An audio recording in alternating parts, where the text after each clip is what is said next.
நீதிமொழிகள் 14வது அதிகாரம், நீதிமொழிகள் 14 32வது வசனம். கடந்த நாளிலே நாம் துன்மார்க்கன் தன் தீமையில் வாரிக்கொள்ளப்படுவான், அந்த பகுதியை நாம் பார்த்தோம். இந்த நாள்ல நாம நீதிமானோ தன் மரணத்தில் நம்பிக்கை உள்ளவராய் இருக்கிறான், நம்பிக்கை உள்ளவன் என்ற பகுதியை நாம் பார்க்க போறோம். நீதிமானுக்கு மரணத்தில் நம்பிக்கை வருவது எவ்வாறு? இதுதான் நம்முடைய பாடம். நீதிமான்களை நாம் வாழும் பொழுது இந்த உலகத்திலே நமக்கு நிறைய பாக்கியம் இருக்கிறது, ஆசீர்வாதம் இருக்கிறது. அது மாத்திரமல்ல, உலகத்தில் இருக்கிற மக்களுக்கும் கர்த்தருக்குள் இருக்கிற மக்களுக்கும் பெரிய வித்தியாசம் இருக்கிறது. அவர்களுக்கு அவர் தேவனாய் இருப்பதில்லை, நமக்கு அவர் தேவனாய் இருக்கிறார். ஏனால் தேவன் மரித்தோருக்கு தேவனாயிராமல் ஜீவன் உள்ளோருக்கு அவர் தேவனாய் இருக்கிறார். கர்த்தருக்குள் இல்லாதவர்களுக்கு நம்பிக்கை இல்லை, கர்த்தருக்குள் இருக்கிறவங்களுக்கு நம்பிக்கை இருக்கிறது. இப்படி இந்த வாழ்க்கையில பூமியில நாம் எதற்காக பிறந்தோம் என்று நாம் அறிந்திருப்பது அவசியம். நீதிமானாய் வாழும் பொழுது அவர்களுக்கு பெரிய நம்பிக்கை இருக்கிறது, மரிக்கும் போதும் நம்பிக்கை இருக்கிறது. கர்த்தருடைய பரிசுத்தவான்களுடைய மரணம் அவர் பார்வைக்கு எப்படி இருக்கிறது என்று சங்கீதம் 116:15 நாம் வாசி கேட்போம். சங்கீதம் 116:15வது வசனம். கர்த்தருடைய பரிசுத்தவான்களின் மரணம் அவர் பார்வைக்கு அருமையானது. ஒரு பரிசுத்தவான் மரித்து போயிட்டாரு, அவருடைய மரணம் எப்படி தேவனுக்கு அருமையா இருக்கும்? இப்போ எப்படி அருமையா இருக்கும் அப்படின்னு தான் நம்ம பார்க்க போறோம். ஏன்னா பிரசங்கி 7ல நீங்க பாத்தீங்கன்னா 1-4வது வசனத்துல, விருந்து வீட்டுக்கு போவதிலும் துக்க வீட்டுக்கு போவது நல்லது, ஏன் அங்கே எல்லா மனுஷருடைய முடிவும் காணப்படும். சரி, காணப்பட்டா என்ன? உயிரோடு இருக்கிறவன் அதை தன் மனதில் சிந்திப்பான் என்று சொல்லப்படுகிறது. அப்போ ஒரு மனிதன் மரிக்கிற பொழுது அவனுடைய மரணத்தில் என்ன நடக்கிறது? என்ன நடக்குதுன்னா, மரணத்தில் என்ன நடக்குது? ஆவி அவனை விட்டு போயிடும். அப்ப என்ன தெரியும்? வாழ்ந்த வாழ்க்கை ஒரு காரியம் இருக்கிறது. ஒரு காரியத்தின் ஆரம்பத்தை பார்க்கிலும் ஒரு காரியத்தின் முடிவு ரொம்ப முக்கியம். ஆரம்பிப்பது மட்டும் எல்லாருக்கும் பெருசா இருக்கும். பாருங்க, ஆயிரக்கணக்கில் ஞானஸ்தானம் எடுத்திருப்பாங்க, ஆனா சிலர் தான் பின்பற்றுவாங்க, முடிவரை ஓடி முடிப்பாங்க. கானான் தேசத்துல பல லட்சம் மக்கள் பிரயாணம் பண்ணினாங்க, ஆனா 2 பேர் தான் தேசத்தை அடைய முடிந்தது. அப்ப எவ்வளவு பேரு கூடுறோம் அப்படிங்கிறது முக்கியம் இல்ல, எவ்வளவு பேரு கர்த்தருக்கு உண்மையாய் வாழ்ந்து முடிக்கிறோம் என்பதுதான் காரியம். உண்மையாய் வாழ்வதற்கு பிரயாசப்படணும். அப்ப கர்த்தருடைய பரிசுத்தவான்களின் மரணம் அவர் பார்வைக்கு எப்படி இருக்குன்னு கேட்டீங்கன்னா, அவர் பார்வைக்கு அருமையானது. நீதிமொழிகள் 14:32 ஒரு காட்சியை இப்பதான் படிச்சோம். நீதிமானோ தன் மரணத்தில் நம்பிக்கை உள்ளவன். மரணத்துல போய் என்ன நமக்கு நம்பிக்கை இருக்கு? பாருங்களேன், மரித்த பிற்பாடும் பிழைக்க முடியும். ஆனால் விசுவாசியாத மக்களோ மரித்ததுதான். பூமியிலே நாம் மரித்த பிற்பாடும் இனி ஒரு வாழ்க்கை வாழ முடியும். பாவத்திற்காக மரித்திருப்போம் என்றால் நிச்சயமாக நம் ஆவிக்குரிய வாழ்க்கையிலே நித்தியமாய் வாழ முடியும். இப்ப நம்ம அதை தான் பார்க்க போறோம். வெளிப்படுத்தல் 14ஆம் அதிகாரம் 13வது வசனம். வெளிப்படுத்தல் 14:13. அன்றைய நாட்களில் மிகுந்த போராட்டமும் உபத்திரவும் துன்பமும் கர்த்தருக்குள்ளான மக்களை அதிகமாய் உபத்திரவப்படுத்துகிற காட்சி அங்கு இருந்தது. அன்றைய நாட்களில் கர்த்தர் இவ்வாறு ஒரு வசனத்தை சொல்லுகிறார். அது என்னவென்றால், பின்பு நீதிமொழிகள் 14:13, பின்பு பரலோகத்திலிருந்து ஒரு சத்தம் உண்டாக கேட்டேன், அது கர்த்தருக்குள் மரிக்கிறவர்கள் இது முதல் பாக்கியவான்கள் என்று எழுது. மரணத்துல என்ன ஆசீர்வாதம் இருக்கு, என்ன பாக்கியம்? அவர்கள் தங்கள் பிரயாசங்களை விட்டொழிந்து இளைப்பாறுவார்கள். என்ன பிரயாசம்? மாம்சத்தில் வாழ்கிற நாட்களில் கர்த்தருக்காக அவர்கள் வாழ்கிற வாழ்க்கை அதை இப்பொழுது முடிக்கிறார்கள். தன்னுடைய வாழ்நாளின் முடிவு ஒன்று இருக்கிறது, அப்பொழுது அவர்கள் இளைப்பாறுவார்கள். அவர்களுடைய கிரியைகள் அவர்களோடு கூட போகும். ஆவியானவரும் அதற்கு சாட்சி கொடுக்கிறாரு, ஆம் என்று திருவுளம் பற்றுகிறார். இவனை 3 வசனம் படிச்சோம் பாருங்க. நீதிமொழிகள் 14:32, சங்கீதம் 116:15, வெளிப்படுத்தல் 14:13 இதெல்லாம் மரிக்கிறதை குறித்து துக்கம் அப்படிங்கிறத விட ஒரு ஆசீர்வாதம் இருக்குது பாருங்க. யாருக்குன்னா ஓடி முடித்தவர்களுக்கு, நம்பிக்கையோடு வாழ்ந்தவர்களுக்கு, தேவனை நம்பி விசுவாசித்து வாழ்ந்தவர்களுக்கு. விசுவாசியாதவர்களுக்கு இல்லைங்க. அப்ப நம் இயேசுவை விசுவாசிக்கும் போது என்ன நடக்கும்? யோவான் 11:25-26 இயேசுவை பிதா சொன்ன வார்த்தையை நாம் அனைவரும் விசுவாசிப்போம் என்றால் என்ன நடக்கும் என்று அவர் சொல்கிறார் பாருங்கள். நம்பிக்கை அங்கு இருக்கிறது. இயேசு அவளை நோக்கி, நானே உயிர்த்தெழுதலும் ஜீவனுமாயிருக்கிறேன், என்னை விசுவாசிக்கிறவன் மரித்தாலும் பிழைப்பான். அந்த காட்சியை பார்க்கிறீங்களா? நாம் விசுவாசிப்போம் என்றால் பூமிக்குரிய வகையிலே செத்து போனாலும் பிழைப்போம். பாருங்கள், அப்போ விசுவாசிக்காதவங்களுக்கு அந்த நம்பிக்கை கிடைக்காதுங்க. யார் ஒருவர் விசுவாசிக்கிறார்களோ அவர்களுக்கு அந்த நம்பிக்கை இருக்கிறது. பிறகு சொல்லுகிறார் 11:26 உயிரோடு இருந்து என்னை விசுவாசிக்கிறவன் எவனும் என்றென்றைக்கும் மறியாமலும் இருப்பான், இதை விசுவாசிக்கிறாயா என்றார். உயிரோடு இருந்து நாம விசுவாசித்தா பூமிக்குருவியில செத்து போகாம இருப்போம் அர்த்தமா? எத்தனை பேர் நீங்க காட்ட முடியும்? எத்தனை பேருக்கு அந்த வாக்குத்தத்தம் இருக்கிறது? நீங்க செத்தே போக மாட்டீங்களா? 70 அல்லது 80 வருஷம், அவ்வளவுதான். பலத்தின் மீதினால் இன்னும் கொஞ்சம் கூட இருந்தால் இருக்கலாம், தேவனுடைய ஆசீர்வாதம். ஆனா நாம் என்ன ஆச்சுன்னு கேட்டீங்கன்னா, இங்கே நாம் உயிரோடு இருந்து விசுவாசித்தால் என்றென்றைக்கும் மறியாமல் இருப்போம் என்றால் விசுவாசிக்கிறவன் பாவம் செய்ய மாட்டான். அப்ப பாவம் செய்தாதான் மறிப்போம், பாவம் செய்யாம விட்டால் நாம் மறிக்க மாட்டோம். என்றென்றும் நாம் மறிக்காமலே இருப்போம். இதை விசுவாசிக்கிறாயா என்று கேட்கிறார். நாம் ஜீவனுள்ளவர்களாய் வாழ்வோமானால் அவருக்கு நம்பிக்கை என்ன இருக்குதுங்க? யாத்ராகமம் 3:6 வசனத்திலே தேவன் இவ்விதமாக சொல்லுகிறார். மன்னிக்கணும், ரைட். யாத்ராகமம் 3:6 பின்னும் அவன், நான் ஆபிரகாமின் தேவனும் ஈசாக்கின் தேவனும் யாக்கோபின் தேவனுமாகிய உன் பிதாக்களுடைய தேவனாய் இருக்கிறேன் என்றார். மோசே தேவனை நோக்கி பார்க்க பயந்ததினால் தன் முகத்தை மூடிக்கொண்டான். இதே வசனத்தை நம்ம புதிய ஏற்பாட்டில் வாசிப்போம். லூக்கா 20:37-38. லூக்கா எழுதின சுவிசேஷம் 20:37-38. அன்றியும் மரித்தோர் எழுந்திருப்பார்கள் என்பதை மோசேயின் முச்செடியை பற்றிய வாசகத்தில் காண்பித்திருக்கிறார். எப்படி எனில், கர்த்தரை ஆபிரகாமின் தேவன் என்றும் ஈசாக்கின் தேவன் என்றும் யாக்கோபின் தேவன் என்று சொல்லியிருக்கிறார். 38ஆம் வசனம், அவர் மரித்தோரின் தேவனாயிராமல் ஜீவனுள்ளோரின் தேவனாயிருக்கிறார், எல்லாரும் அவருக்குள் பிழைத்திருக்கிறார்களே என்றார். ஒரு கேள்வி கேட்ட நினைவு இருக்கா? ஜீவனுள்ளோர்களாய் வாழ்வோமானால் அவர்களுக்கு இருக்கிற நம்பிக்கை என்ன? நம்முடைய தேவனாய் அவர் இருக்கிறார். மரித்தோருக்கு பாவம் செய்து வாழ்வோம் என்றால் அவருக்கு அவர் தேவனாய் இருக்கிறார் என்ற நம்பிக்கை எங்கே?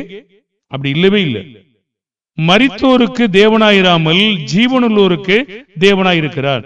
அப்ப கிறிஸ்து மூலமாய் தேவனை விசுவாசிக்கிறவர்களுக்கு நம்பிக்கை என்ன? 1 தெசலோனிக்கேயர் 4:1 15-18 வரைக்கும். கர்த்தருடைய வார்த்தையை முன்னிட்டு நாங்கள் உங்களுக்கு சொல்லுகிறதாவது, கர்த்தருடைய வருகை மட்டும் உயிரோடு இருக்கும் நாம் நித்திரையடைந்தவர்களுக்கு முந்திக் கொள்வதில்லை. ஏனெனில் கர்த்தர் தாமே ஆரவாரத்தோடும் பிரதான தூதனுடைய சத்தத்தோடும் தேவ எக்காலத்தோடும் வானத்திலிருந்து இறங்கி வருவார். அப்பொழுது கிறிஸ்துவுக்குள் மரித்தவர்கள் முதலாவது எழுந்திருப்பார்கள். பின்பு உயிரோடு இருக்கும் நாமும் கர்த்தருக்கு எதிர்கொண்டு போக மேகங்கள் மேல் அவரோடு கூட ஆகாயத்தில் எடுத்துக் கொள்ளப்பட்டு இவ்விதமாய் எப்பொழுதும் கர்த்தரோடு கூட இருப்போம். ஆகையால் இந்த வார்த்தைகளினாலே நீங்கள் ஒருவரை ஒருவர் தேற்றுங்கள். இப்போ நமக்கு ஒரு கேள்வி கேட்டோம். கிறிஸ்து மூலமாய் தேவனை விசுவாசிக்கிறவர்களுக்கு நம்பிக்கை என்ன? அவரோடு கூட நம்மையும் கொண்டு வருவார். ஆனால் விசுவாசியாதவங்களுக்கு அந்த நம்பிக்கை இருக்கா? அப்படி வார்த்தையே இல்லை. இந்த வார்த்தைகளினாலே ஒருவரை ஒருவர் தேற்றணும். மரித்து போன வீட்டுல போய் என்ன தேற்றுவோம்? அவங்க கர்த்தருக்குள் இல்லைன்னு வச்சுக்கொள்ளுங்க. அவங்க கர்த்தருக்குள் இல்லாத மக்கள்கிட்ட நமக்கு என்ன நம்பிக்கை இருக்குங்க? என்ன ஜெபிப்பீங்க? என்னதான் ஜெபம் பண்ணுவாங்க? எப்படி அவங்களை தேற்றுவீங்க? அவங்களுக்கு நம்பிக்கை இல்லையே. ஒருவர் கர்த்தருக்குள் ஞானஸ்தானம் எடுக்காமல் ஒரு உண்மையான ஞானஸ்தானத்தை பெறாமல் வாழ்வார்கள் என்றால், ஞானஸ்தானம் குழந்தை ஞானஸ்தானம் இருக்கு, தெளிப்பு ஞானஸ்தானம் இருக்கு, இந்த சரியான முறையில் ஞானஸ்தானம் பெறாத ஒரு ஞானஸ்தானங்கள்லாம் இருக்கு. என்ன நம்பிக்கை இருக்கு உங்களுக்கு? தேவன் பார்த்துக்குவாரோ? என்ன பார்த்துக்குவாரு? தேவனுடைய வார்த்தையில இல்லாத ஒன்றை தேவன் என்ன பார்ப்பார்? தேவனுடைய வார்த்தையை அறிந்தும் அதற்கு கீழ்ப்படியாத பொழுது தேவன் என்ன பார்ப்பார்? அவர்கள் கர்த்தருக்குள் இல்லவே இல்லை. கர்த்தருக்குள் இல்லாதவங்களுக்கு நீங்க என்ன ஜெபிக்க முடியும் சொல்லுங்க? அங்க போய் நின்று ஒரு ஜெபம் பண்ணு சொல்றாங்க, என்ன ஜெபிப்பீங்க? பிதாவே, இவர்கள் தங்களுடைய ஓட்டத்தை ஓடி முடித்திருக்கிறார்கள், அப்படி முடிப்பீங்களா? ஒரு நம்பிக்கையும் இல்லாமல் வாழ்ந்திருக்கிறார்கள் பாருங்கள். ஒரு நம்பிக்கையும் இல்லாமல் வாழ்ந்த மக்களுக்கு நீங்க என்ன ஜெபம் பண்ணுவீங்க? மரித்து போன அந்த மக்கள் நீங்க எப்படி தேற்றுன்னு ஜெபம் பண்ணுவீங்க? பூமிக்குரிய துக்கத்துல இருந்து அவங்க மீளதுக்கு தான் ஜெபம் பண்ணுவாங்க. ஒன்றும் பண்ண முடியாது பாருங்க. சும்மா ஒரு ஆறுதலுக்காக அவங்க துக்கத்துல இருந்து நீங்க கொஞ்சம் மீள உதவி செய்யுங்க, அவ்வளவுதான் கேட்க முடியும். அதுவரை அவங்களுக்கு செஞ்ச சேவையை பாராட்டி நீங்க ஒரு ஜெபம் பண்ண முடியும். ஆனா செத்து போன மக்களுக்கு நம்பிக்கை என்ன இருக்கு பாருங்க, ஒரு வெக்கமாக நிற்கும். கண்டிப்பாவே நீதிமான்களுடைய மரணத்தில் நம்பிக்கை இருக்கு, கர்த்தருக்குள் பாவம் செய்து வாழ்ந்தவங்களுக்கு ஒரு நம்பிக்கையுமே கிடையாது. பாருங்க, மரணத்துல கூட சில வித்தியாசமான மரணங்கள் இருக்கு. கழுதை புதைக்கப்படுகிற வண்ணமாக ஒரு ராஜா புதைக்கப்பட்டார் பாருங்க. இந்த மாதிரி ஒரு மரணம் இருக்குமானால் என்ன? சில பிணங்கள் ஆகாயத்து பறவைகளுக்கும் மிருகங்களுக்கும் கொடுக்கப்பட்டது. என்ன மகிமை இருக்க போது? அவர்கள் வாழ்க்கையே அங்கு சரியில்லாம போச்சு. அப்ப இயேசு பலமாய் ரூபிக்கப்பட்ட தேவகுமாரனா இருக்கிறார். எப்படி? ரோமர் 1:5 மாம்சத்தின்படி தாவீதின் சந்ததியில் பிறந்தவரும் பரிசுத்தமுள்ள ஆவியின்படி தேவனுடைய சுதனென்று மரித்தோரிலிருந்து உயிர்த்தெழுந்ததினாலே பலமாய் ரூபிக்கப்பட்ட தேவ குமாரனா இருக்கிறார். லாசரு மரித்ததும் எழுந்ததும் இவரும் ஒரே விதமான உயிர்த்தெழுதலா? கண்டிப்பாக இல்லை. ஏன் இல்லை? எலியா காலத்துல மரித்து போனவங்க, இயேசு சிலுவையில் மரிக்கும் போது எழுந்தவங்க எல்லாம் ஒரே உயிர்த்தெழுதலா? இல்லவே இல்லை. எப்படி தெரியும் பாருங்க. எலியா காலத்துல சில மக்கள் எழும்பினாங்க, இயேசு சில மக்களை உயிரோடு எழுப்பினார். இயேசு மரிக்கும் போது சில மக்கள் உயிரோடு எழுந்து வந்தாங்க. இதெல்லாம் ஒரே விதமான உயிர்த்தெழுதலா? இல்லைன்னு சொல்றார். எப்படி தெரியும்? 1 கொரிந்தியர் 10:15 1 கொரிந்தியர் 15:20 கிறிஸ்துவோ மரித்தோரிலிருந்து நித்திரை அடைந்தவர்களில் முதற் பலனானவர். இன்னும் வாசிப்போம். வெளிப்படுத்தல் 1:5 வாசிப்போம். வெளிப்படுத்தல் 1:5 உண்மையுள்ள சாட்சியும் மரித்தோரிலிருந்து முதற் பிறந்தவரும் பூமியின் ராஜாக்களுக்கு அதிபதியுமாகிய இயேசு கிறிஸ்துவினாலும் உங்களுக்கு கிருபையும் சமாதானமும் உண்டாவதாக. ஒரு வார்த்தை இருக்கா? முதற் பிறந்தவர். அப்ப இவங்கெல்லாம் லாசரு மற்றவங்க அவங்கெல்லாம் என்ன? அவங்கெல்லாம் முதற் பிறந்திருந்தா இவர் எப்படி முதலாவது பிறந்திருப்பாரு? அவ கண்டிப்பா அவங்க உயிர்த்தெழுதலுக்கும் இயேசுவின் உயிர்த்தெழுதலுக்கும் பெரிய வித்தியாசம் இருக்கு பாருங்க. இயேசு முதற் பிறந்திருக்கிறார், அவங்க வேற காரியம் பாருங்க. அவங்க இந்த சரீரத்தை பெற்றிருப்பாங்கன்னா இயேசு முதற் பிறந்தவராக கண்டிப்பாக இருக்க முடியாது.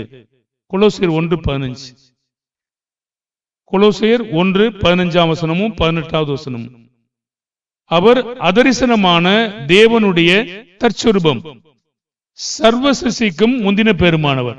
அந்த வார்த்தையானது முதற் பிறந்தவர். 18 கூட இருக்கு. அவரே ஆதியும் மரித்தோரிலிருந்து எழுந்த முதற் பேருமானவர். அப்ப இயேசுவானவர் தம்முடைய உயிர்த்தெழுதலில் முதற் பிறந்தவராக இருக்கிறார். சரி, கிறிஸ்துவை எழுந்திருக்கவில்லைன்னு வைத்துக் கொள்ளுங்க, நமக்கு என்ன நம்பிக்கை இருக்கும்? நமக்கு யாருக்காவது நம்பிக்கை இருக்குமா? 1 கொரிந்தியர் 15:17 கிறிஸ்து எழுந்திருக்கவில்லையானால் நமக்கு என்ன நடந்திருக்கும்? கிறிஸ்து எழுந்திராவிட்டால் உங்கள் விசுவாசம் வீணாயிருக்கும், நீங்கள் இன்னும் உங்கள் பாவங்களில் இருப்பீர்கள் என்று சொல்றார். அப்ப கிறிஸ்து மரித்தது மாத்திரமல்ல, உயிரோடு எழுந்திராவிட்டால் அது நம்முடைய விசுவாசம் வீண், இன்னும் நம்முடைய பாவங்கள் இருப்போம். செத்து போனவங்க அவங்களுக்கு என்ன இருக்கும்? அவங்க ஜீவனோட ஆயிருவாங்களா? பாருங்க, அவங்கள பாருங்க. அதே கீழே 18 வசனம், கிறிஸ்துவுக்குள் நித்திரை அடைந்தவர்களும் கெட்டிருப்பார்களே. பாருங்க, அப்படியானால் கிறிஸ்து எழுந்திருக்காவிட்டால் அவங்களும் கெட்டு போயிருவாங்க. நம்முடைய விசுவாசமும் வீணா போயிருக்கோம், நம்முடைய பாவங்களும் அப்படியே தான் இருப்போம். அப்படியானால் இந்த உயிர்த்தெழுதல் எவ்வளவு முக்கியம் பாருங்க. இது நம்புகிற நீதிமான்கள் மரணத்தில் நம்பிக்கை இருக்கிறது. நம்முடைய பிரயாசம், நம்முடைய வாழ்நாளின் பிரயாசம் எதற்காக? எல்லாம் வர்றோம் இல்லையா? சபை கூடங்களுக்கு வர்றோம், இந்த மாதிரி வகுப்புகளுக்கு வர்றோம், பிறகு நம்ம வீட்டுல செடி வைக்கிறோம், கர்த்தருக்காக உண்மையா வாழ்றோம். இதெல்லாம் நோக்கம் என்ன? கடைசியினுடைய எல்லைக்கோடு என்னங்க? இது சும்மா நமக்கு ஆசீர்வாதம் வேணுங்கிறதுக்காகவா? அதுக்குதான் தேடுறோம் நம்ம. என்ன ஆசீர்வாதம்? பூமிக்குரிய பணம், காரு மற்றும் நிலங்கள், வீடுகள், இதுக்காகவா? அதையே நமக்கு வாக்களிச்சிருக்காரு. அதுக்காக தேடிட்டு இருக்கோம். நம்ம பழைய ஏற்பாட்டு காலத்துல இருக்கோம் இல்லையே. நம்ம பழைய ஏற்பாட்டு காலத்துல இல்ல. கார் வாங்கணும், வீடு வாங்கணும், நிலம் வாங்கணும், நம்ம வசதியா வாழணும், அதை தேவன் நமக்கு வாக்குத்தத்தம் பண்ணவே இல்லைங்க. அது மோகன் சி லாசர் சொல்லிட்டு இருப்பார், நீ கேட்டுக்கிட்டு இருப்பீங்க. நமக்கு அது இல்ல. நமக்கு அந்த வாக்குத்தத்தம் இல்லவே இல்லை. அப்ப என்னத்துக்கு தான் நம்ம கிறிஸ்துவ பின்பற்றிட்டு இருக்கோம்? எதுக்காக பின்பற்றிட்டு இருக்கோம்? பாருங்க, எதுக்காக பின்பற்றிட்டு இருக்கோம் சொல்றாரு பாருங்க. பிலிப்பியர் 3:10-11, இப்படி நான் அவரையும் அவருடைய உயிர்த்தெழுதலின் வல்லமையும் அவருடைய பாடுகளின் ஐக்கியத்தையும் அறிகிறதற்கும் அவருடைய மரணத்திற்கொப்பான மரணத்திற்குள்ளாகி எப்படியாயினும் நான் மரித்தோரிலிருந்து உயிரோடு எழுந்திருப்பதற்கு தகுதியாவதற்காக அவருக்காக எல்லாவற்றையும் நஷ்டம் என்று விட்டேன், குப்பையுமாக எண்ணுகிறேன். என்ன நோக்கம்? நம்ம இத்தனை காரியங்களாக கிறிஸ்தவ வாழ்க்கை வாழ்வதனுடைய கடைசி எல்லை கூட என்ன? எப்படியாயிலும் மரித்தோரிலிருந்து உயிரோட எழுந்திருப்பதற்கு தகுதியாவதற்காக. இதுதான் பாவத்தை மேற்கொண்டு வாழணும். ஒரு விதையாக நம்ம பரிபூர்ண விதையாக வளரணும். நம்முடைய எதிர்பார்ப்பு பூமிக்குரியதா இருந்தா நம்ம என்ன இருப்போம்? இம்மைக்காக மாத்திரம் நாம் கிறிஸ்துவை நம்பி இருந்தால், அது யாராவது முடிக்க முடியுமா? உங்களுக்கு தெரியுமா? இம்மைக்காக மாத்திரம் நாம் கிறிஸ்துவை நம்பிக்கையோடு இந்த உலகத்தினுடைய ஆசீர்வாதங்களுக்காக நம்பி இருந்தா நம்மை பற்றி ஆசீர்வதிக்கப்பட்டவங்க சொல்றாரா? ரோமர் 8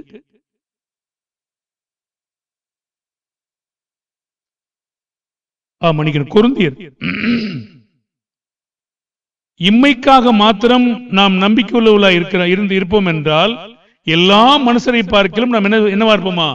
பரிதவிக்கப்பட்ட மக்களா இருப்போம். அப்போ இந்த உலகத்திற்காக மட்டும் நம்ம கிறிஸ்துவ நம்பி இருந்தோம்னா பூமிக்குரிய இந்த உலகத்தில் வாழ்கிற மக்களை விட நம்ம எப்படிப்பட்டவங்களா இருப்போம்? பரிதவிக்கப்பட்ட மக்களா இருப்போம் என்று சொல்றார். அப்ப இந்த உலகத்திற்காக நம்ம வாழ்றோம்? அப்படி இல்லைங்க. நமக்கு தேவன் உண்ணவும் உடுக்கவும் மற்ற வாழ்வதற்கான வாழ்க்கையை தந்திருக்கிறார். அவ்வளவுதான். தேவன் கொடுத்தால் பெற்றுக்கொள்வோம். ஆனால் இந்த பூமியிலே நாம் பூமிக்குரிய பொருளோடு வாழ்வதற்காக நம்ம இல்லை. இம்மைக்காக மாத்திரம் கிறிஸ்துவ மேல் நம்பிக்கை உள்ளவர்களாக இருந்தால் எல்லா மனுஷரை பார்க்கலும் பரிதபிக்கப்பட்ட மக்களாக நாம் காணப்படுவோம். அப்படி நம்முடைய நோக்கம் என்னங்க? குறிக்கோள் என்ன? எப்படியாயிலும் மரித்தோரிலிருந்து உயிரோடு இருந்திருப்பதற்கு தகுதியாவதற்கு. எப்படி தகுதியாகும்? கிறிஸ்துவனுடைய அனைத்து சுபாவங்களிலும் நாம் வளர வேண்டும். நமக்கு வரக்கூடிய அத்தனை சோதனைகளையும் நாம் மேற்கொண்டு வெற்றி பெற வேண்டும். அப்பதான் தகுதியாகும். தகுதி வெற்றி ஆகவில்லை என்றால் தகுதி ஆக மாட்டோம். 1 கொரிந்தியர் 15:35 41 வரைக்கும். 1 கொரிந்தியர் 15:35 41 வரைக்கும். ஆகிலும் மரித்தோர் எப்படி எழுந்திருப்பார்கள், எப்படிப்பட்ட சரீரத்தோட வருவார்கள் என்று ஒருவன் சொல்வானாகில், புத்தியினனே, நீ விதைக்கிற விதை செத்தாலுடைய உயிர்ப்பிக்க மாட்டாதே. நீ விதைக்கிற போது இனி உண்டாகும் மேனியை விதையாமல் கோதுமை அல்லது மற்றொரு தானியத்தினுடைய வெறும் விதையே விதைக்கிறாய். அதற்கு தேவன் தமது சித்தத்தின்படி மேனியை கொடுக்கிறார். விதை வகைகள் ஒவ்வொன்றுக்கும் அதற்கேற்ற மேனியை கொடுக்கிறார். எல்லா மாம்சமும் ஒரே விதமான மாம்சம் அல்ல. மனுஷனுடைய மாம்சம் வேறு, மிருகங்களுடைய மாம்சம் வேறு, மச்சங்களுடைய மாம்சம் வேறு, பறவைகளுடைய மாம்சம் வேறு. வானத்துக்குரிய மேனிகளும் உண்டு, பூமிக்குரிய மேனிகளும் உண்டு. வானத்துக்குரிய மேனிகளுடைய மகிமையும் வேறு, பூமிக்குரிய மேனிகளுடைய மகிமையும் வேறு. சூரியனுடைய மகிமையும் வேறு, சந்திரனுடைய மகிமையும் வேறு, நட்சத்திரங்களுடைய மகிமையும் வேறே. மகிமையில் நட்சத்திரத்துக்கு நட்சத்திரம் விசேஷித்து இருக்கிறது. மரித்தோரின் உயிர்த்தலும் அப்படி இருக்கும். அப்படியானால் தகுதி எப்படி ஆவீங்க? நம்ம எல்லாரும் கூட இல்லையா? எல்லோரும் ஒரே மாதிரி பெற்றுக் கொள்வோமா? எல்லோரும் ஒரே மாதிரி பாவத்தை ஒரே அடிச்சுவல் இருந்தா ஒரே மாதிரி பெற்றுக் கொள்வோம். ஆனா நம்ம ஒருவர் சோர்வாகவும் ஒருவர் இம்மைக்குரிய நம்பிக்கையில் இருந்தா எப்படி பெற்றுக் கொள்வோம்? வித்தியாசமான ஒரு உடற்கூற்ற ஆவிக்குரிய உடற்கூற்றை நாம் பெறுவோம். அப்ப இந்த மனுஷனால் நமக்கு மரணம் வந்தபடினாலே உயிர்த்தெழுதல் எப்படி மனுஷனால் உண்டாயிற்று? 1 கொரிந்தியர் 15:21. 1 கொரிந்தியர் 15:21.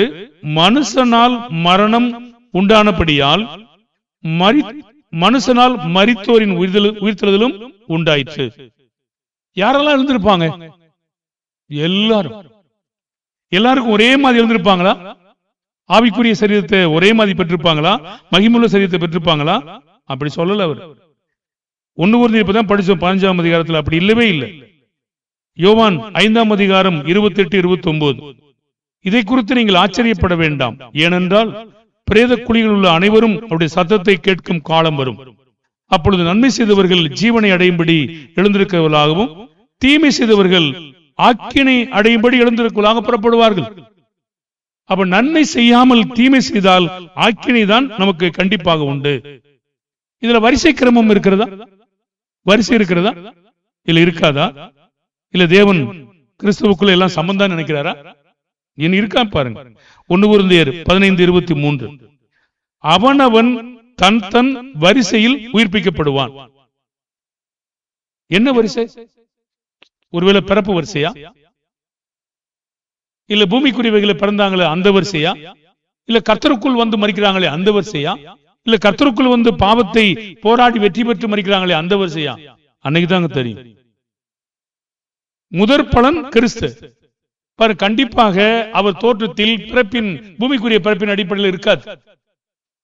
அந்த வரிசையா அவர் கொடுக்க மாட்டார். ஏன்னா அது தேவனுக்கு முக்கியத்துவம் கிடையாது. ஆவிக்குரிய வாழ்க்கையில் வாழ்ந்து எப்படி மரிக்கிறார்களோ அந்த வரிசையா தான் கண்டிப்பா இருக்க கடவுள். என்றால் தேவன் அதைத்தான் முக்கியமாக எடுத்துக் கொள்வார். வயது பூமிக்குரிய வயது அவருக்கு முக்கியம் இல்ல, ஆவிக்குரிய வயது முக்கியம். பூமிக்குரிய பிறப்பு முக்கியம் இல்ல, ஆவிக்குரிய பிறப்பு முக்கியம். பூமிக்குரிய வாழ்க்கை முக்கியம் இல்ல, ஆவிக்குரிய வாழ்க்கை முக்கியம்.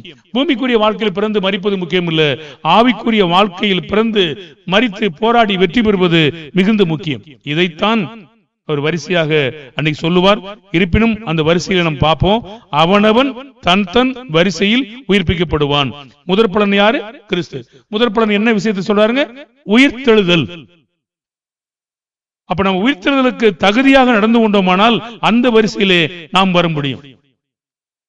ஆபிரகாமிடம் முந்திருவோமோ? பார்க்கலாம். எப்படி முடியும் பாருங்கள். இந்த வரிசை என்பது அன்னைக்கு நாம் பார்க்கலாம் கண்டிப்பா. ஆனா கண்டிப்பாக பூமிக்குரிய வரிசை என்ன செய்யாதுங்க, இருக்காது. இதுல இன்னும் கொஞ்சம் வித்தியாசப்படுத்துறாரு. கர்த்தருக்குள் மரிக்கிறவங்க, கர்த்தருக்குள் வாழ்றவங்க, இவங்களுக்குள்ள என்ன வித்தியாசம் இருக்கு? 1 தெசலோனிக்கேயர் 4:15-16. கர்த்தருடைய வார்த்தையை முன்னிட்டு 1 தெசலோனிக்கேயர் 4:15-16. கர்த்தருடைய வார்த்தையை முன்னிட்டு நாங்கள் உங்களுக்கு சொல்லுகிறதாவது, கர்த்தருடைய வருகை மட்டும் உயிரோடு இருக்கும் நாம் நித்திரை அடைந்தவர்களுக்கு முந்திக் கொள்வதில்லை. பாருங்கள், கர்த்தருக்குள் வாழ்ந்து கொண்டிருக்கிற சில நபர்கள், கர்த்தருக்குள் நித்திரை வாழ்ந்து நித்திரை அடைந்த சில நபர்கள். ஆனால் இயேசு வரும் பொழுது நித்திரை அடைந்த மக்களுக்கு வாழ்கிற மக்கள் முந்திக் கொள்வதில்லை. சொல்றார். ஏனெனில் கர்த்தர் ஆரவாரத்தோடும் பிரதான தூதனுடைய சத்தத்தோடும் தேவ எக்காலத்தோடும் வானத்திலிருந்து இறங்கி வருவார். அப்பொழுது கிறிஸ்துவுக்குள் மரித்தவர்கள் முதலாவது. ஒரு வார்த்தை இருக்கா? முதலாவது. கிறிஸ்துவுக்குள் மரித்தவர்கள் முதலாவது. பாருங்க, அப்போ சும்மா ஒரு பேச்சு கிடையாதுங்க. ஒரு கிறிஸ்தவன் என்று அடைமொழி வைத்துக் கொண்டு வாழ்வதில்லை. கர்த்தாவே கர்த்தாவே என்று சொல்லிவிட்டு நான் சொன்னபடி செய்யாதவர்கள் கிறிஸ்தவர்கள் அல்ல. ஆமாவா இல்லையா? பிதாவே பிதாவே ஜெபம் பண்றாங்க, இயேசுவே இயேசுவே ஜெபம் பண்றாங்க. அது தேவன் ஏற்றுக்கொள்றார? மத்தேயு 7 நீங்கள் எவ்விடத்தார நான் உங்களை அறியேன். அதுவல்ல, கர்த்தருக்குள் வாழ்கிற வாழ்க்கை. இந்த வாழ்க்கை அவர் சொல்லுகிறார், அப்பொழுது கிறிஸ்துவுக்குள் மரித்தவர்கள் முதலாவது எழுந்திருப்பார்கள். சரி, இப்போ நம்ம கடைசியில எப்படி முடிக்க போறோம்னா, கர்த்தருக்குள் இல்லாதவங்களுக்கு நம்பிக்கை இருக்கிறதா? ஒருவேளை நல்லதே செய்யறாங்க வச்சுக்கொள்ளுங்க, தேவனை அறியல, தேவனை விசுவாசிக்கல, ஞானசானம் பெறல, கர்த்தரை போல வாழவும் இல்லை, ராஜ்யத்தில் பார்க்கல, ராஜ்யத்துல பிரவேசிக்கல, அவங்க ஏதாவது நல்லதே செய்யறாங்க, கெட்ட வார்த்தை பேசல, கெட்ட பேச்சு செய்யல, ஒரே மனைவியோட வாழ்றாங்க, மற்ற எந்த தீய பழக்கங்கள் செய்யல, குடிக்கல, ஸ்மோக் பண்ணல, எதுவுமே செய்யல, இவங்க பரலோகம் போவாங்களா? ஆமாவா இல்லையான்னு பார்த்துடலாம். எபேசியர் 2ஆம் அதிகாரம் 12வது வசனம். அக்காலத்தில் கிறிஸ்துவை சேராதவர்களும் இஸ்ரவேலுடைய காணியாட்சிக்கு புறம்பானவர்களும் வாக்குத்தத்தத்தின் உடன்படிக்கை அந்நியரும் நம்பிக்கை இல்லாதவர்களும் இவ்வுலகத்தில் தேவனற்றவருமாய் இருந்தீர் என்று நினைத்துக் கொள்ளுங்கள். கர்த்தருக்குள் வராத மக்களை பற்றி சொல்லுகிறார். நாம் அப்படித்தான் இருந்தோம் முன்னாடி. அவங்களுக்கு என்ன இல்லையாமா? கிறிஸ்துவ சேரல, காணியாட்சிக்கு புறம்பே இருக்கீங்க, வாக்குத்தத்தம் உங்களுக்கு கிடையாது, உடன்படிக்கை அந்நியரா இருக்கீங்க, நம்பிக்கை உங்களுக்கு இல்ல, இவ்வுலகத்துல தேவனும் உங்களுக்கு இல்ல. யாருக்கு இருக்கும்? நீ நல்லது செய்ய, பிடி பிடிக்காம இருந்துக்க, புகையில போடாம இருந்துக்க, விசாரம் பண்ணாம இருந்துக்க, திருடாம இருந்துக்க, பொய் சொல்லாம இருந்துக்க. ஆனா நீ பரலோகத்துக்கு போக முடியுமா? அல்லது தேவனுடைய பிள்ளையா இருக்க முடியுமா? முடியாதுன்றார். அவர்கள் பிள்ளைகள் அல்லன்றார். யோவான் 1:12. அவருடைய நாமத்தின் மேல் விசுவாசம் உள்ளவராய் அவர் ஏற்றுக்கொண்டவர்கள் எத்தனை பேர்களோ அத்தனை பேர்களும் தேவனுடைய பிள்ளைகளாகும்படி அவர்களுக்கு அதிகாரம் கொடுத்தார். அவங்க ஏற்றுக்கொள்ளவே இல்லையே, அவங்க பிள்ளைகளா இருப்பாங்களா? அவங்க கர்த்தரையே விசுவாசிக்கவும் இல்ல, கர்த்தரை ஏற்றுக்கொள்ளவும் இல்ல, அவங்க யாரு இல்ல? பிள்ளைகளும் அல்ல. நற்குணங்கள் கணக்கில் எடுக்கப்படுகிறதா அல்லது கர்த்தருக்குள் வாழ்ந்து வாழ்கிற நற்குணங்கள் கணக்கில் எடுக்கப்படுகிறதா? பாருங்கள், கர்த்தருக்குள் வாழ்ந்து வாழ்கிற நற்குணங்கள், பாவத்தோடு ஜெயிக்கிற நற்குணங்கள், இது மட்டும்தான் அது தேவனுடைய கணக்குல வருது. பாருங்க, அவங்க பிள்ளைகளும் அல்ல, அவங்க ராஜ்யத்தை காணவும் இல்லை, சபையை பார்க்கல அவங்க. யோவான் 3ஆம் அதிகாரம் 3ஆம் வசனம். பாருங்க, யாரெல்லாம் நம்பிக்கை இல்லாதவங்க பார்க்கிறோம். இப்போ யோவான் 3:3. இயேசு அவனுக்கு பிரதியுத்தரமாக, ஒருவன் மறுபடியும் பிறவாவிட்டால் தேவனுடைய ராஜ்யத்தை காண மாட்டான் என்று மெய்யாகவே மெய்யாகவே உனக்கு சொல்லுகிறேன். அவங்க யார் காண மாட்டாங்க? அவங்க எந்த தீய பழக்கம் செய்யல, ஆனா மறுபடி பிறக்கல, ராஜ்யத்தை பார்ப்பாங்க. சபைக்கு வெளியே இருக்கிற மக்களை தேவன் எப்படி அவருடைய பிள்ளை ஆக்குறாருங்க? ஆக்க மாட்டார். ராஜ்யத்தில் பிரவேசிக்கவும் இல்லை அவங்க. யோவான் 3:5. யோவான் 3ஆம் அதிகாரம் 5வது வசனம். இயேசு பிரதியுத்தரமாக, ஒருவன் ஜலத்தினாலும் ஆவியினாலும் பிறவாவிட்டால் தேவனுடைய ராஜ்யத்தில் பிரவேசிக்க மாட்டான் என்று மெய்யாகவே மெய்யாகவே உங்களுக்கு சொல்லுகிறேன். அப்ப ராஜ்யத்தில் பிறக்கல, அவங்க பிள்ளைகளா? இல்லவே இல்லை. தீமை செய்யாததுக்காக அவங்க தேவனுடைய பிள்ளைகள் அல்ல. அப்ப எங்கதான் போவாங்க? அவங்க நரகத்துல போவாங்களா? அவங்க எந்த பாவம் செய்யலையே, எந்த பாவம் செய்யலன்னு யார் சொல்ல முடியும்? தேவனை அறிந்து கொள்ளாதே பாவம் தானங்க. தேவனை அறிந்து கொள்வதற்கு தேவனை வெளிப்படுத்திருக்காரா? ரோமர் 1:20 போக்கு சொல்ல இடம் இல்லை. பாருங்க, ரோமர் 1:20 படிச்சு பாத்தீங்கன்னா தெரியும். தேவத்துவம் நித்திய வல்லமை உலகம் உண்டான முதற்கொண்டு தெளிவாய் காணப்படுது, ஆகையால் போக்கு சொல்ல இடமில்லை. அப்ப தேவன் உங்களை பாவியாக்க மாட்டாரா? பாருங்க, இன்னும் தப்பிக்க முடியாது. கர்த்தருக்குள் இல்லாமல் இருக்கிறவர்களோடு தேவன் இல்லை. பிரசங்கி 9:3. பிரசங்கி 9:3. எல்லாருக்கும் ஒரே விதமாய் சம்பவிக்கிறது, சூரியனுக்கிலே நடக்கிறது எல்லாவற்றிலும் விசேஷ தீங்காம். அதனால் மனுபுத்திரன் இருதயம் தீமையினால் நிறைந்திருக்கிறது. அவர்கள் உயிரோடு இருக்கும் நாளெல்லாம் அவர்கள் இருதயம் பைத்தியம் கொண்டிருந்து பின்பு அவர்கள் எங்கே போறாங்களா? செத்தவரிடத்துல போறாங்க. எங்க போறாங்க? அவங்க உயிரோடு வாழ்ந்தும் செத்தவனாய் ஜீவிக்க முடியுங்க. பாருங்க, உயிரோடு வாழ்ந்தும் செத்தவர்களாக இருக்கிற மக்கள் அவங்க செத்து போன மக்கள்கிட்ட போறாங்க. அவங்க விசுவாசிக்கவும் இல்லை. மார்க் 16:16.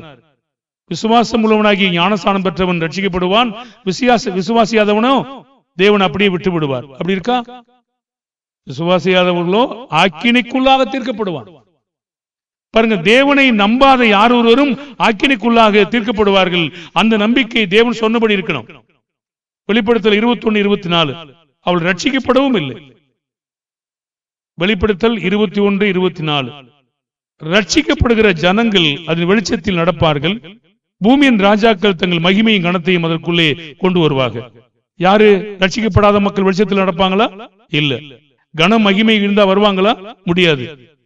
வெளிப்படுத்தல் 21, 26, 27. ஆட்டுக்குட்டியானவரின் ஜீவ புத்தகத்தில் எழுதப்படவும் அவங்க இல்ல. உலகத்தாருடைய மகிமையும் கனத்தையும் அதற்குள்ளே கொண்டு வருவார்கள். தீட்டுள்ளதும் அருவருப்பையும் பொய்யை நடப்பிக்கிறதுமாகிய அதில் ஒன்றும் பிரவேசிப்பதில்லை. ஆட்டுக்குட்டியானவரின் ஜீவ புஸ்தகத்தில் எழுதப்பட்டவர்கள் மாத்திரமே அதில் பிரவேசிப்பார்கள். ஒருவன் பார்க்கிறார், இந்த மரத்தை கும்பிடாரு, அந்த அரச மரத்தை கும்பிடாரு, வேப்ப மரத்தை கும்பிடாரு, ஆனா எந்த தீங்கும் அவர் செய்யல, அதான் கும்பிடாரு. அவர் மக்களுக்கு என்ன கற்றுக் கொடுக்காருங்க? பொய்யை கற்றுக் கொடுக்கிறாரு. என்ன கற்றுக் கொடுக்கிறாரு? பொய்யை. சிருஷ்டிகரை தொழுது சேவையாமல் சிருஷ்டியை தொழுது சேவிக்கும்படி உலகத்தின் மக்களுக்கும் தன்னுடைய குடும்பங்களுக்கும் கற்றுக் கொடுத்து கொண்டிருக்கிறார். அதே பாவம் தானே. பாருங்கள், எந்த பாவமும் அவர் செய்யல. எந்த பாவத்தை நீங்க நினைக்கணும்? என்ன பாவம் நினைக்கிறோம்? கொலை செய்வது, விபச்சாரம் செய்வது, திருடுவது, பொய் சொல்வது, ஏமாற்றுவது, கற்பழிப்பது, இன்னும் இப்படி நிறைய, புகைப்பிடிப்பது, போதை பழக்கம் தருவது, ஆபாச காட்சிகளை பார்ப்பது, இதுதான் பாவமா? சிருஷ்டிகரை தொழுது சேவியாமல் சிருஷ்டியை தொழுது சேவித்தா சூரியனை நமஸ்கரிச்சுட்டு இதுதான் பாவம், இதை கடவுள் சொன்னா அது எல்லாம் பாவம். அது பொய்யாமா? பொய்யை மக்களுக்கு பரப்புவதே பாவம். அரச மரத்தை பார்த்து வேப்ப மரத்தை பார்த்து அப்படி சொல்லுவதே பாவம். அது பொய்யாமா? பொய்யை மக்களுக்கு பரப்பி விடுகிறான். அதுக்கே தண்டிக்கப்படுவான் தேவன். தேவனை நம்பாமல் அவன் படைக்கப்பட்ட பொருளை நம்பிக்கொண்டு அவனுக்கும் பிள்ளைகளுக்கும் சார்ந்த மக்களுக்கும் பொய்யை பரப்புகிறான். அதுவே பாவம். என்ன சொல்றாரு பாருங்க, வெளிப்படுத்தல் 21, 26, 27. உலகத்தாருடைய மகிமையும் கனத்தையும் அதற்குள்ளே கொண்டு வருவார்கள். தீட்டுள்ளதும் அருவருப்பையும் பொய்யையும் நடப்பிக்கிறதும் ஆகிய ஒன்றும் அதில் பிரவேசிப்பதில்லை. ஆட்டுக்குட்டியானவரின் ஜீவ புஸ்தகத்தில் எழுதப்பட்டவர்கள் மாத்திரமே அதில் பிரவேசிப்பார்கள். பொய்யவே அவன் நடப்பிச்சு இதுதான் கடவுள் சொன்ன என்ன செய்யுது? அதுவே பாவம் தானே. பாவம்னா நமக்கு இந்த காட்சி தான் பாவம் நினைச்சிட்டு இருக்கோம். இதெல்லாம் பாவம். பார்த்துங்க, சூரியனை கும்பிடுறது பாவம், நட்சத்திரத்தை கும்பிடுறது பாவம், நாள் பார்க்கறது பாவம், சூனியம் செய்யறது பாவம், குறி சொல்றது பாவம், அரச மரத்தை கும்பிடுறது பாவம், வேப்ப மரத்தை கும்பிடுறது பாவம், பொருளாசையை நேசிக்கிறது பாவம், பணத்தை நேசிக்கிறது பாவம், ஆசையை நேசிக்கிறது பாவம். இதெல்லாம் பாவம். பாருங்க, இதை மக்களுக்கு பரப்புனா பொய்யை நடப்பித்துக் கொண்டு மக்களுக்கு பிள்ளைகள் சொல்லிக் கொடுத்தா அது என்னது? பாவம். வெளிப்படுத்த 21:18, மணிக்கு 21:8. அவங்க நம்பிக்கை இல்லை. பயப்படுகிறவர்களும் அவிசுவாசிகளும் அருவருப்பானவர்களும் கொலைபாதகரும் விபச்சாரக்காரரும் சூனியக்காரரும் விக்கிரக ஆராதனைக்காரரும் பொய்யர் அனைவரும் இரண்டாம் மரணமாகிய அக்னியும் கந்தம் பெற கடலிலே பங்கடைவார்கள். பாருங்க, அவங்க அட்டவணையே இல்லைங்க. அவங்க இஸ்ரவேலுடைய தேவனுடைய அட்டவணை கிட்டவே வரல. அப்ப ஜீவ புஸ்தகத்தில் எழுதப்பட்டவனாக காணப்படாதவன் எவனோ அவன் அக்னி கந்தம் என்ற கடலை பங்கடைவான். பாருங்க, எசேக்கியேல் படிக்க வேண்டாம், நான் சொல்றேன். எசேக்கியேல் 13:9. அபத்தமானதை தரிசித்து பொய்க்குரிய சொல்லுகிற தீர்க்கதரிசிகளுக்கு என் கை விரோதமாயிருக்கும். அவர்களின் ஜனத்தின் சங்கத்தில் இருப்பதும் இல்லை, இஸ்ரவேல் வம்சத்தின் அட்டவணையில் எழுதப்படுவதும் இல்லை, இஸ்ரவேல் தேசத்துக்குள் பிரவேசிப்பதும் இல்லை என்று கர்த்தராகிய ஆண்டவர் சொல்லுகிறார். அப்போ என்ன நல்லது செய்யறாங்க இல்லைங்க. அப்படியானால் நம்ம ஒரு வசனத்தை வாசி முடிச்சிருவோம். நீதிமொழிகள் 14:32. துன்மார்க்கன் தன் தீமையில் வாரிக்கொள்ளப்படுவான், நீதிமானோ தன் மரணத்தில் நம்பிக்கை இருக்கிறது. செத்து போனாலும் நான் இன்னும் வாழ்வேன் என்ற நம்பிக்கையோட சாகணுங்க. ஏதோ வாழ்ந்தோம் இல்லைங்க. செத்து போனாலும் மரித்தாலும் கர்த்தருக்குள் பயந்து வாழ்கிற வாழ்க்கையிலே நாம் வாழும் பொழுது அந்த நம்பிக்கை தான் நம்ம வெட்கப்படுத்தாம என்ன செய்யும்? பாதுகாக்கும். அப்ப சிருஷ்டியை தொழுது சேவித்து இந்த விதமா சேவிப்பது என்பது பாவம், நம்பிக்கை இல்லை. நல்லவர்களாய் இருப்பதற்காக அவர்கள் போக முடியாதுங்க. தேவனை அறியாதவங்களுக்கு என்ன கிடைக்கும்? படிச்சு முடிக்கவும். தேவனை அறியாத மக்களுக்கு என்ன கிடைக்கும் தெரியுமா? தேவனை அறியாத மன்னிக்கணும் 2 தெசலோனிக்கேயர் ஒரு வார்த்தை இருக்கிறது.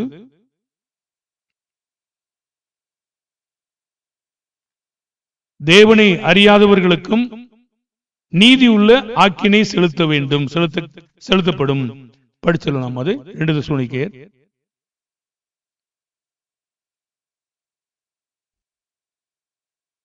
1:7. தேவனை அறியாதவர்களுக்கும் நம்முடைய கர்த்தராகிய இயேசு கிறிஸ்துவின் சுவிசேஷத்திற்கு கீழ்ப்படியாதவர்களுக்கும் நீதியுள்ள ஆக்கினை செலுத்தும்படிக்கு.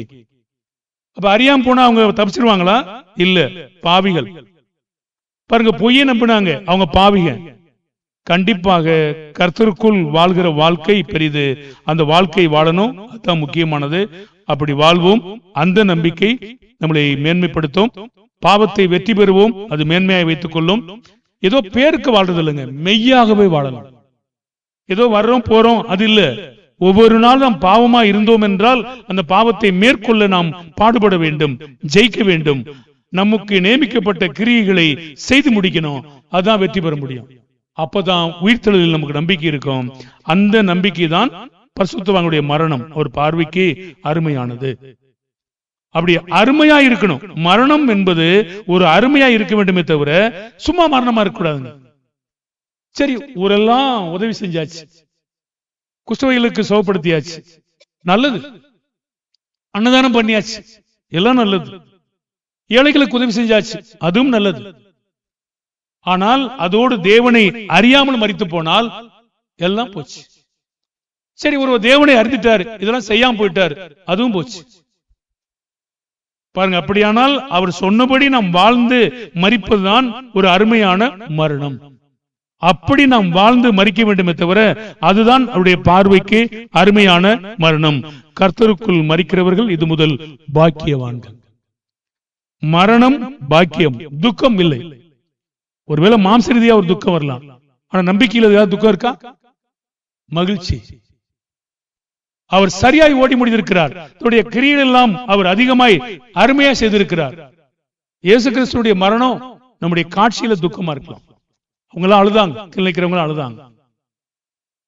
ஒருவேளை அது அன்பானவங்களும் அழுதாங்க, ஒருவேளை உண்மையா இருக்கலாம். ஆனா அது ஒரு தோற்றத்தின் அழுகை. ஆனா நிச்சயமாகவே அவருடைய உயிர்த்தெழுதல் எல்லாரையும் ரட்சித்தது, எல்லா பாவங்களையும் மன்னித்தது, எல்லோருக்குமாக மரித்திருக்கிறார். சந்தோஷமா பாருங்க, நம்முடைய வாழ்க்கையும் அவ்வாறு இருக்க வேண்டும். அப்படிப்பட்ட வாழ்க்கை வாழ்ந்து மரிப்பதுதான் ஒரு மேன்மையான வாழ்க்கை. அதுதான் பார்வைக்கு அருமையானது, அதுதான் பாக்கியம் உள்ளது, அதுதான் நம்பிக்கை இருக்கிறது. அந்த நம்பிக்கை இல்லாத வாழ்கிற வாழ்க்கை எல்லாம் வெறுமையானது. நாம் ஜெபிப்போமா? பரலோகத்தில் வாசமாயிருக்கிறதான இரக்கம் நிறைந்த நல்ல பிதாவே, இந்த நேரத்திற்காக நாங்கள் நன்றி செலுத்துகிறோம். இந்த நாளிலே நீர்தாமே எங்களை சிருஷ்டித்து நாங்கள் மரிக்கும் போது எங்களுடைய வாழ்க்கையை ஓடி முடிக்கவும் பாவத்தை வெற்றி பெறவும் எங்களுக்கு பலன் தாரும். பரிசுத்தவான்களாய் வாழவும் நீதிமான்களாய் வாழவும் பிதாவை கர்த்தருக்குள் வாழவும் பாவத்தோடு போராடி வெற்றி பெறவும் அந்த மரணம் அருமையானது, ஆரம்பத்தை விட முடிவு மேன்மையானது. அப்படி மரிக்கும் பொழுது நாங்கள் பாக்கியவான்களாய் காணப்படுவோம். ஆனால் உலகத்தின் மக்களுக்கோ அந்த நம்பிக்கை இல்லை. பிதாவே, நாங்கள் அப்படிப்பட்ட நம்பிக்கை இழந்து நிற்காதபடி கடைசி வரை எங்களை காத்துக்கொள்ள வேண்டும் என்று வேண்டுகிறோம். வந்த பிள்ளைகளும் அவருடைய தேவைகளும் அவருடைய பிரயாசங்களும் நீர் கண்ணோக்கி பார்த்து அவர்களை ஆசீர்வதிக்க வேண்டும் என்று கர்த்தராகிய இயேசுவின் நாமத்தில் செபிக்கிறோம் நல்ல பிதாவே, ஆமென். ஸ்தோத்திரம்.